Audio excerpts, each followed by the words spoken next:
अस्सलाम वालेकुम दोस्तों, मैं हूं जवेरी आलिया और आप मुझे मेरे यूट्यूब चैनल पे देख रहे हैं। आपसे 2 दिन कबल जो स्टोरी हमने आपसे शेयर की थी, जो क्वेटा के डॉक्टर नासिर अचकज़ई के 3 बेटों के कत्ल के हवाले से थी, जिसमें कातिल उनका चौथा बेटा यानी कि कैस खान ही होता है। उस स्टोरी में कुछ मज़ीद डेवलपमेंट्स भी हुई हैं। पहले मैं आपको डेवलपमेंट्स के बारे में भी ज़रूर बताऊँगी, क्योंकि ये कुछ ऐसी पेशरफ्त है जो कि केस की नौयत को ही तब्दील करके रख रही है। लेकिन थोड़ा सा बैकग्राउंड भी इनकी फैमिली के हवाले से मैं आपको बताना चाहूँगी कि इनकी फैमिली कैसी है।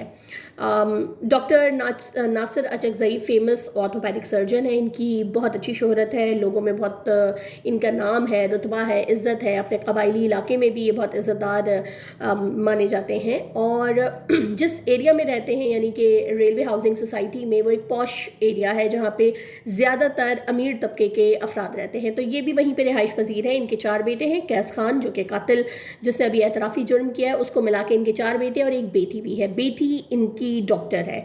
बाकी ये तीनों इनके चारों बच्चे पढ़ भी रहे थे और सबसे छोटा बेटा 8 साल का था। अब होता यह है कि ये जो बेटा है इनका कैस, डॉक्टर साहब ने अपने इस बेटे को अपने एक बे औलाद रिश्तेदार को गोद दिया हुआ था। यानी कि कैस अपने उन 3 भाइयों के साथ जिनके कत्ल का उसने एतराफ़ किया है नहीं रहा करता था। डॉक्टर साहब ने अपने एक रिश्तेदार को इसे गोद दिया हुआ था, ये वहाँ रहा करता था।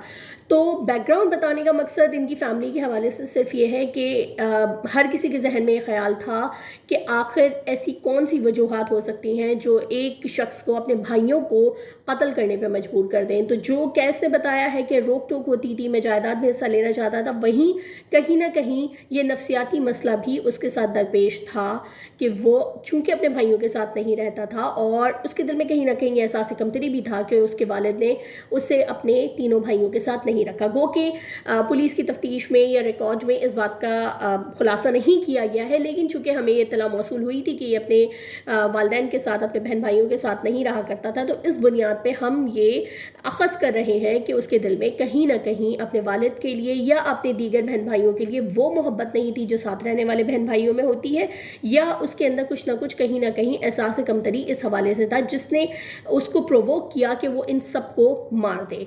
अब बात आती है इनके वालिद साहब की।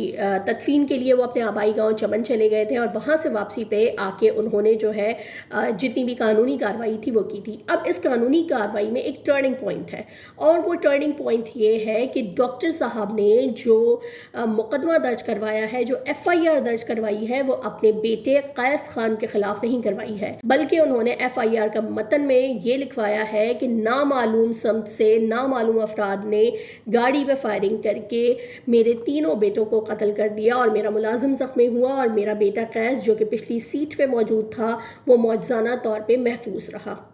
ये इंतहाई मैं क्या कहूँ कि अजीब सी बात है। जब ड्राइवर ने बयान दे दिया है, लड़के ने खुद एतराफ़ जुर्म कर लिया है, जितने भी सर्कमस्टेंशियल एविडेंसेस हैं वो उस लड़के के अगेंस्ट जा रहे हैं, वेपन बरामद हो चुका है उस लड़के के पास से जो कि उसके कज़न का है, उस सब के बावजूद भी अगर वालिद साहब यानी कि डॉक्टर नासिर अचकज़ई साहब नामालूम मुल्ज़मान के ख़िलाफ़ मुकदमा दर्ज करवा रहे हैं और अपने बेटे का उसमें ज़िक्र नहीं कर रहे, तो ये एक बहुत हैरान कुन बात है। आगे आने वाले वक्त में ये देखना बहुत अहम होगा कि क्या डेवलपमेंट मज़ीद इस मुकदमे में होती हैं। क्या पुलिस उन एविडेंसेस पे रिलाई करते हुए कैस को ही शामिल तफ्तीश करते हुए इसको ही सज़ा दिलवाने की कोशिश करेगी, या डॉक्टर साहब के जो उन्होंने FIR दर्ज करवाई है उसके मुताबिक वो अपनी कार्रवाई करेगी। अगर डॉक्टर साहब की बताई हुई बातों के हवाले से वो कार्रवाई पुलिस करती है तो फिर अब देखना ये होगा कि कुर्बानी का बकरा किससे बनाया जाएगा। मतलब कौन ऐसा शख्स होगा जिसके ऊपर ये इल्ज़ाम धरा जाएगा कि 3 बेटों का कातिल डॉक्टर साहब के वो शख्स है। डॉक्टर साहब का ऐसा करने के पीछे क्या राज हो सकता है, इसके बारे में बहुत सारी कयास आराइयाँ हैं। कुछ लोगों का कहना ये है कि वो ज़ाहिर है कि उनका एक ही बेटा बचा है, वो उसको बचाना भी चाहते हैं और ज़ाहिर है औलाद से मोहब्बत भी होती है। दूसरा एक ये भी है चूँकि वो कबायली सिस्टम से बिलोंग करते हैं तो वहाँ पर नस्लों का चलना और आपके जो है आबा व अजदाद का आगे बढ़ना बहुत ज़रूरी होता है, तो यही उनका एक वाहिद बेटा बचा है। तो आगे जो भी डिटेल्स होंगी इस केस के हवाले से वो मैं आपसे शेयर करती रहूँगी। इस केस के हवाले से मज़ीद भी अगर आपको कोई डिटेल्स चाहिए हो, आगे की मालूमात चाहिए چاہیے ہو تو میرے چینل کو سبسکرائب کرنا نہ بھولیں اور لائک اینڈ شیئر بھی ضرور کریں. اللہ حافظ.